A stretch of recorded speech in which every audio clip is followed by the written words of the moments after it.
എന്തെങ്കിലുമൊക്കെ ഒരു സമ്മാനമൊക്കെ നമുക്ക് ലഭിച്ചു എന്ന് വിചാരിക്കുക. നമ്മൾ ആ സമ്മാനം കിട്ടിയ മൊമെന്റിനെ കുറിച്ചിട്ടൊക്കെ നമ്മളിങ്ങനെ ആലോചിച്ചിട്ട് നമ്മളറിയാതെ തന്നെ ആ കാര്യങ്ങളെ കുറിച്ചൊക്കെ ഇങ്ങനെ ഓർക്കുമ്പോൾ നമ്മളറിയാതെ നമ്മൾ ചിരിക്കുന്നുണ്ടായിരിക്കും. നമ്മൾ മുഖം കാണുന്ന മറ്റൊരാൾക്കാണ് നമ്മൾ ചിരിക്കുന്നുണ്ട്. നമ്മൾ ചിലപ്പോൾ അറിഞ്ഞിട്ടൊന്നും ഉണ്ടായാലും നമുക്ക് ചിരി വരുന്ന കാര്യം. പക്ഷെ നമ്മളെ കാണുന്ന മറ്റൊരാൾ തീർച്ചയായിട്ടും പറയും, എന്തിനാണ് നീ വെറുതെ ചിരിച്ചുകൊണ്ടിരിക്കുന്നതെന്നൊക്കെ പലരും ചോദിക്കുന്നു. അപ്പം എന്താണ്, നമ്മൾ നല്ല കാര്യങ്ങളെക്കുറിച്ച് നമ്മളെ മനസ്സിൽ ചിന്തിക്കുമ്പോൾ അത് നമ്മുടെ മുഖത്ത് പ്രത്യേകിച്ചും പ്രകടമാവും.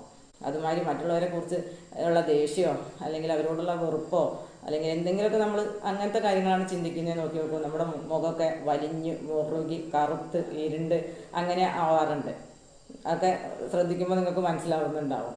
ഇതൊക്കെ ഉള്ള കാര്യങ്ങൾ തന്നെയാണ് കേട്ടോ. നമ്മൾ ഓരോ വ്യക്തികളെ നിരീക്ഷിക്കുമ്പോൾ അല്ലെങ്കിൽ ഓരോ വ്യക്തികളുടെ കാര്യങ്ങൾ നമ്മൾ മനസ്സിലാക്കുമ്പോഴാണ് നമുക്ക് ഇത്തരം കാര്യങ്ങളൊക്കെ അറിയാം. പിന്നെ നമ്മുടെ ലൈഫിൽ തന്നെ ഉണ്ടാവുമല്ലോ, നമ്മൾ നല്ല നല്ല കാര്യങ്ങളെ കുറിച്ച് ചിന്തിക്കുമ്പോൾ നമ്മളിങ്ങനെ ആ നല്ല നല്ല മൊമെന്റ്സ് ഒക്കെ വരുമ്പോൾ നമുക്ക് തീർച്ചയായിട്ടും എപ്പോഴും ഫീൽ ചെയ്യുന്നൊരു